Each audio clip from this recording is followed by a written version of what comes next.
Excel techno school, Guruvayanakere, Venur. Admission open ನಾವ್. ಮೊದಲನೇದಾಗಿ big boss final ಈ ವಾರದಲ್ಲಿ ಕೊನೆಯಲ್ಲಿ ನಡೀತಾ ಇದೆ ಒಂದು ಕಡೆ. ಮತ್ತೊಂದು ಕಡೆ ಕರವೇ ಕಾರ್ಯಕರ್ತರಾಗಿದ್ದಂಥವ್ರು, ಕರವೆಯಲ್ಲಿ ಸಂಘಟನೆಯಲ್ಲಿ ಇದ್ದಂಥವ್ರು ಅಶ್ವಿನಿ ಗೌಡ ಅವರು ಕೂಡ ಅಲ್ಲಿ ಕಂಟೆಸ್ಟೆಂಟ್ ಆಗಿದ್ದಾರೆ. ಈ ಸಂದರ್ಭದಲ್ಲಿ ನಾರಾಯಣಗೌಡ ಅವರು ಸುದೀಪ್ ಅವ್ರನ್ನ ಭೇಟಿ ಮಾಡಿದ್ರ, ಅಂದ್ರೆ ಅದ್ರ ಹಿಂದೆ ಏನಾದ್ರು ಲಾಬಿ ಮಾಡಕ್ ಹೊರಟ್ಬಿಟ್ರ ಅನ್ನೋ ಒಂದು ಅನುಮಾನ ಈಗ ಅಲ್ಲಿ ಸೃಷ್ಟಿಯಾಗೋದಕ್ಕೆ ಕಾರಣ ಆಗಿದ್ದು. ಅಲ್ಲ, ಬಿಗ್ ಬಾಸ್ ಸಂದರ್ಭಕ್ಕೂ ನನ್ನ ಮಗನ ಮದುವೆ ಇನ್ವಿಟೇಷನ್ ಕೊಡೋಕ್ಕೂ ಯಾಕೆ ತಾಳಿಯಾಗಿ ಅದನ್ನು ಹೊಂದಾಣಿಕೆ ಮಾಡ್ತೀರಿ? ಯಾಕೆ ಮಾಡ್ತೀರಿ? ಬಿಗ್ ಬಾಸ್ ನೋಡ್ಕೊಂಡು ನನ್ನ ಮಗನ ಮದುವೆ ಫಿಕ್ಸ್ ಮಾಡ್ಕೊಂಡಿದ್ದೀನ? ಹಾಂ, ಇಲ್ಲ ನನ್ನ ಮಗನ ಮದುವೆ ಕಾಲಕ್ಕೆ ಬಿಗ್ ಬಾಸ್ ಫಿಕ್ಸ್ ಆಗಿದೆಯಾ? ಹೌದು, ಇನ್ನು 7-8 ದಿವಸ ಮದುವೆ ಇದೆ. ಆಹ್ವಾನ ಪತ್ರಿಕೆಯನ್ನು ಕೊಡ್ಲಿಕ್ಕೆ ಹೋದರೆ ಅದು ಮ್ಯಾಚ್ ಫಿಕ್ಸ್ ಅಂತೆ. ಯಾವುದ್ರಿ ಇದು? ಕೆಟ್ಟ ಪ್ರವೃತ್ತಿ ಇದು. ಯಾರಿಗೆ ಹೇಳ್ತಾ ಇದ್ದೀರಿ ಇದನ್ನೆಲ್ಲ? ನನ್ನ 40 ವರ್ಷದ ಹೋರಾಟದ ಹಾದಿಯಲ್ಲಿ ಯಾರ ಜೊತೆಯಲ್ಲೂ ಮ್ಯಾಚ್ ಫಿಕ್ಸ್ ಮಾಡ್ಕೊಂಡವನು ಅಲ್ಲ, ಮಾಡ್ದವನು ಅಲ್ಲ. ನಾನಷ್ಟು ಕೇಸು, ಜೈಲು, ಚಳವಳಿಯಲ್ಲಿ ಅನುಭವಿಸಿದಷ್ಟು ಯಾರೂ ಅನುಭವಿಸಿಲ್ಲ. ಈ ಮಾತಾಡೋರು ಇದ್ರಲ್ಲ, ಈ ಸೋಷಿಯಲ್ ಮೀಡಿಯಾದವರು ಬಹುತೇಕರು ನೋಡಿದ್ದೀನಲ್ಲ, ನನ್ನ ಸರ್ವಿಸ್ ಅಷ್ಟು ವಯಸ್ಸಿಲ್ಲ ಅವ್ರಿಗೆ.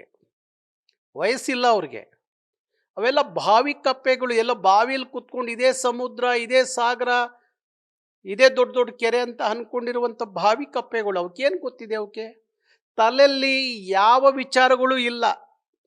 ಏನೋ ಆಡು ಭಾಷೆಯಲ್ಲಿ ಯಾರನ್ನೋ ಟೀಕಿಸೋದು, ಕಿಂಡಲ್ ಮಾಡೋದು, ಏನೋ ಅದಕ್ಕೆ ಇನ್ನೇನೋ ಸೇರಿಸೋದು, ಯಾರದ್ದು ಮಾನಹಾನಿ ಮಾಡೋಕ್ಕೆ ನಿಲ್ಲೋದು, ಈ ಪ್ರವೃತ್ತಿ ಇಂಥ ನೀಚರುಗಳಿಂದಲೇ ಆಗುತ್ತೆ ಹೊರತು ಯಾವ ಸಜ್ಜನರು, ವಿಚಾರವಂತರು, ಆಚಾರವಂತರಿಂದ ಇವೆಲ್ಲ ಆಗಲ್ಲ ಅಂತ ನನಗೆ ಗೊತ್ತು. ಅದಕ್ಕಾಗಿ ನಾರಾಯಣಗೌಡರು ಮ್ಯಾಚಿಂಗ್ ಇದನ್ನು ಫಿಕ್ಸ್ ಮಾಡೋಕ್ಕೆ ಸುದೀಪ್ ಏನು ಇಲ್ದಲೇ ಇರುವಂತನ? ಚಿನ್ನ ಸ್ಪೂನ್ ಬಾಯಲ್ಲಿ ಇಟ್ಕೊಂಡೇ ಬಂದವನು ಸುದೀಪು.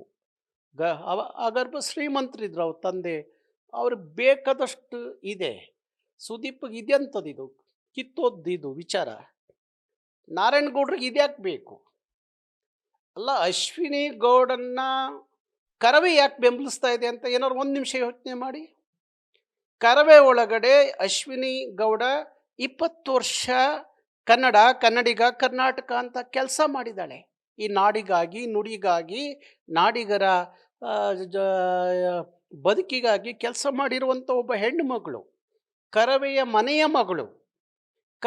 ಮನೆಯ ಮಗಳು ಬಿಗ್ ಬಾಸಲ್ಲಿ ಹೋಗಿದ್ದಾಳೆ ಅಂದಾಗ ಕರವೇ ಕಾರ್ಯಕರ್ತರು ಅದನ್ನು ಬೆಂಬಲಿಸೋದು ಅದು ಸಹಜ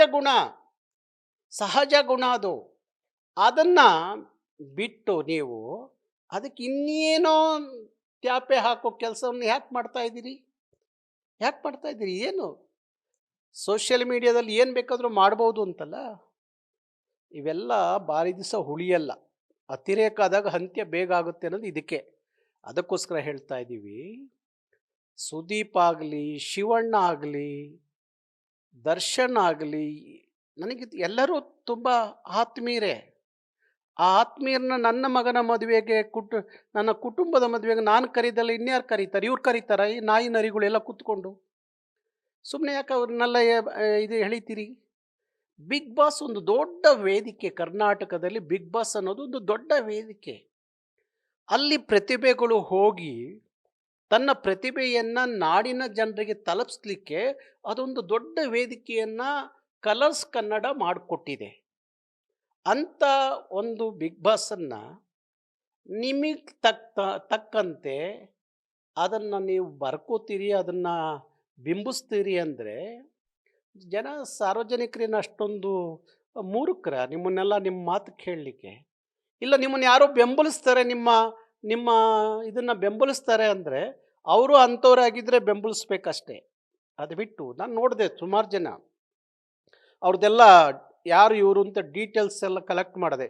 ನಮ್ಮ ಕಾನೂನು ಘಟಕಕ್ಕೆ ಅದು ಕೊಡೋಣ, ಅವ್ರ ಮೇಲೆಲ್ಲ ಒಂದಷ್ಟು ಕೇಸ್ಗಳು ದಾಖಲೆ ಆದರೆ ಆಗ ಆ ಮೂರ್ಖರಿಗೆ ಬುದ್ಧಿ ಬರುತ್ತೆ ಅಂತೇಳಿ ತೆಗೆದು ನೋಡಿದ್ರೆ ಅಲ್ಲಿ ಬಹುತೇಕರ ಮೇಲೆ 10-20 ಕ್ರಿಮಿನಲ್ ಕೇಸ್ಗಳಿರೋರು. ಅವರು ಯಾರನ್ನೋ ಬ್ಲ್ಯಾಕ್ ಮೇಲ್ ಮಾಡೋದು, ಇನ್ಯಾರನ್ನೋ ಹೋಗಿ ದೌರ್ಜನ್ಯ ಮಾಡೋದು, ಇನ್ಯಾರ ಹತ್ರ ಹಣ ವಸೂಲಿಗೋಸ್ಕರ ಈ ಥರದ ಪೋಸ್ಟ್ರುಗಳು ಹಾಕೋದು, ಯಾರ್ದೋ ನೆಪ ಇಟ್ಕೊಂಡು ಯಾರ್ಯಾರನ್ನೋ ಬ್ಲ್ಯಾಕ್ ಮೇಲ್ ತಂತ್ರ ಮಾಡೋದು, ಇಂಥವರೇ ಬಹುತೇಕರಿದ್ದಾರೆ ಆ ಗುಂಪಲ್ಲಿ.